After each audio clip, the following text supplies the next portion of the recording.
नमस्कार साथियों, N V Sanskrit classes में आपका हार्दिक स्वागत और हार्दिक अभिनंदन करती हूँ। तो हम 27 फरवरी के दिन जो फर्स्ट शिफ्ट में जो संस्कृत लेवल 2 में, संस्कृत लेवल 1 में जो भाषा द्वितीय में जो पेपर आया था संस्कृत का, उसका सॉल्यूशन कर रहे हैं, है ना। यानी संस्कृत लेवल 1 और संस्कृत आंसर की, है ना। तो इसमें जो 27 फरवरी के दिन जो एग्ज़ाम हुई थी फर्स्ट शिफ्ट में, उसमें लेवल 1 में जो संस्कृत का पेपर आया था भाषा 2 में, ये पेपर है। तो ये आपका पद्यांश आया था, वर्षा गमे चरुमय विहाय शलीलम चकास्ती, है ना। मिला लेना आप, ये पद्यांश आया था। तो इससे संबंधित 3-4 क्वेश्चन आपसे पूछे गए थे। तो इसका देखो क्या जवाब होगा इन प्रश्नों का। तो पहला क्वेश्चन था सरथ प्रश्न सलीलम चकास्ती विशेष्य विशेषणम चिन्ह, यानी विशेषण चुनना आपको। तो इसका राइट आंसर है सलीलम। क्या है? सलीलम। सरह शु अत्र किम लिंगम, अगला क्वेश्चन है। तो इसमें सरह शु अत्र किम लिंगम, यानी सरह सु अत्र, सरह सु, इसमें कौन सा लिंग है? तो इसमें राइट आंसर होगा नपुंसक लिंग।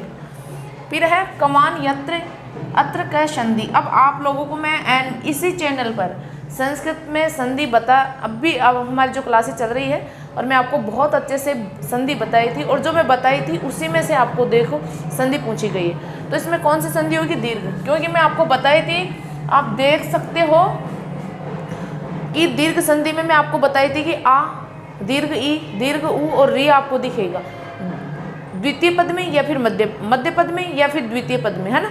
तो देख लो, आपको आ दिख रहा है यहाँ पे, है ना। तो दीर्घ संधि होगी यहाँ पे। पद्यांश से अस्मिन किनान छंद है, यानी इस पद्य में कौन सा छंद है। तो मैं जब छंद की क्लास दी थी, मैं इतना तरीके से आपको समझाई थी, बहुत तरीके से। तो इसमें उपजाति छंद होगा आपका राइट आंसर, कि जो इंद्र वज्रा और उपेंद्र वज्रा दोनों का मिश्रित छंद है वो उपजाति छंद कहलाता है। इसमें 11-11 वर्ण होते हैं, ठीक है। अब अगला क्वेश्चन देखो, विवाह संजाते में कौन सी विभक्ति है। तो मैं बोली थी आपको कि विभक्तियां लकार आपको साथ के साथ में याद कर लेना है। देख लो, इसमें विवाहे संजाते में सप्तमी विभक्ति आंसर होगा।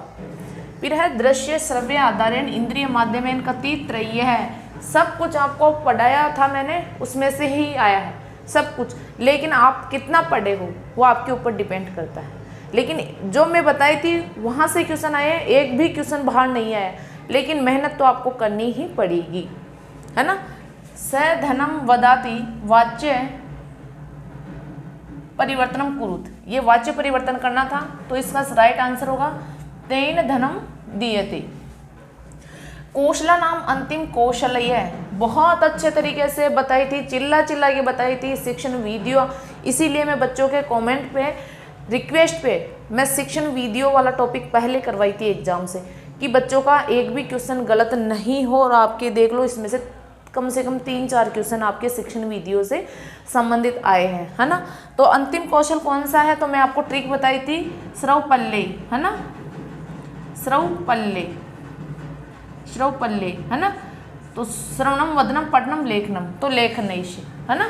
मैं आपको ट्रिक के माध्यम से बताई थी, आप क्लास में जाके देखना आपको कि मैं कितना चिल्ला के आपको उस टाइम बता रही थी। प्रात्य साधनम नास्ति, तो इसका राइट आंसर होगा श्याम पट है। माहेश्वरी सूत्र शल प्रत्याहारस्य वर्णः, सल प्रत्याहार में कौन से वर्ण आते हैं, क्लास दी हुई है मेरी, इसी चैनल पे प्लेलिस्ट बनी हुई है।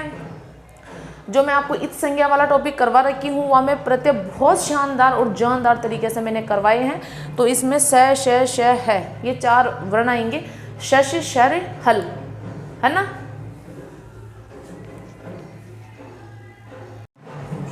अब अगला क्वेश्चन देखो, कर्णाभ्याम स्वर्णीय मुखेन भाषणम इति संबंधितो अस्ति, यानी कानों से सुनना और मुख से बोलना कौन से कौशल से संबंधित है। तो ये आपका राइट आंसर है भाषण कौशल। इत्यत्र संस्कृते बहुति, किस में संस्कृत है? पंचनवति, इसका राइट आंसर ये होगा। 6:15 बजे को संस्कृत में समय लेखनम, 6:15 बजे को संस्कृत में क्या कहते हैं? तो सपाद सटवादने, इसका राइट आंसर होगा। करणीय है शब्दे प्रत्यय है, करणीय शब्द में कौन सा प्रत्यय है? तो अनिय, ये अपने आप को दिख रहा है, देखो यहाँ से अनिय, तो अनियर प्रत्यय। हर बटीय प्रणालियाँ कति सोपानानी पंच, बहुत अच्छे से समझाया था, 5 सोपान पूरे लिखवाए थे मैंने, है ना। और बोली थी कि हर बट जो विधि है ना वेरी वेरी इंपॉर्टेंट है, क्वेश्चन बन गया है, एक भी क्वेश्चन बाहर नहीं आया है। ये इतना इजी पेपर आया है कि यहाँ आपको 30 में से 30 अंक हर बच्चे को मिलनी चाहिए, लेकिन अगर नहीं मिलते तो वो आपकी कमी है, ना तो एग्जामिनर की कमी है ना मेरी कमी है। मैंने पूरा आपको बताया है, लेकिन बहुत चिल्ला चिल्ला के बताई थी, जहाँ इम्पोर्टेंट था वहाँ आपको इम्पोर्टेंट लगा लगा के बताई थी, और वहीं से देख लो क्वेश्चन बने, ठीक है।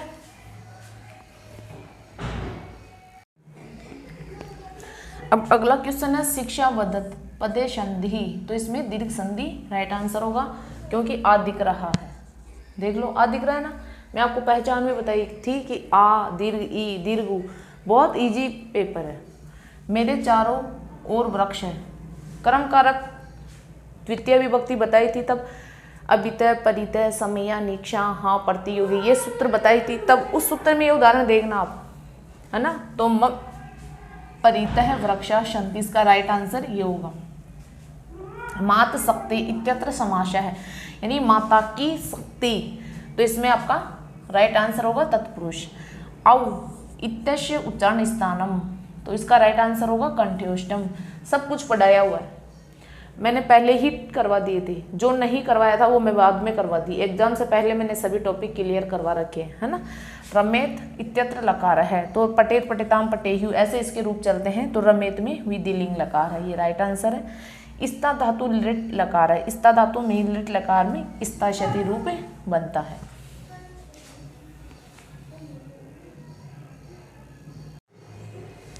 अब अगला क्वेश्चन है वर्ण साम्यम विदा, यानी ये वर्ण साम्यम कौन सी विधि में होता है। मैं आपको बताई थी जब व्याकरण की विधियाँ बताई थी उसमें है, तो अक्षरबोध विधि में। मैं इस गांव में आ गया, तो इसका संस्कृत अनुवाद होगा अहम अस्मिन् ग्रामे आगच्छम। देखो कितना इजी पेपर आया है। अगर मैंने आपको यही बताई थी कि आप मैं जैसे जैसे बताऊँ आपको वैसे वैसे पढ़ना है, तब तो आपके 60 या 70-80% के बीच में आपकी परसेंटेज बनेगी, पक्का बनेगी, है ना।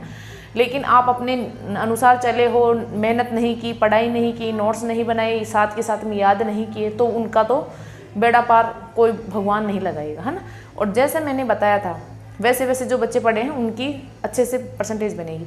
अब बात यह है कि अब आपकी जो क्लासें रेगुलर चल रही हैं, आपकी एग्ज़ाम हो चुकी है, 1-2 दिन का आप रेस्ट भी कर चुके हो, यथावत आप अपनी क्लासेस शुरू कर दें। सभी मेरे जो दोनों चैनल है, दोनों चैनलों पे आपको जो जीके साइकोलॉजी की क्लास मिलेगी आपको कुंजल क्लासेज पर, और जो संस्कृत की क्लासेज चल रही है आपको एनवी संस्कृत क्लासेज पर, है ना। तो आप यहाँ से रेगुलर जुड़ सकते हो, पढ़ सकते हो और अपनी सफलता निश्चित कर सकते हो, ठीक है।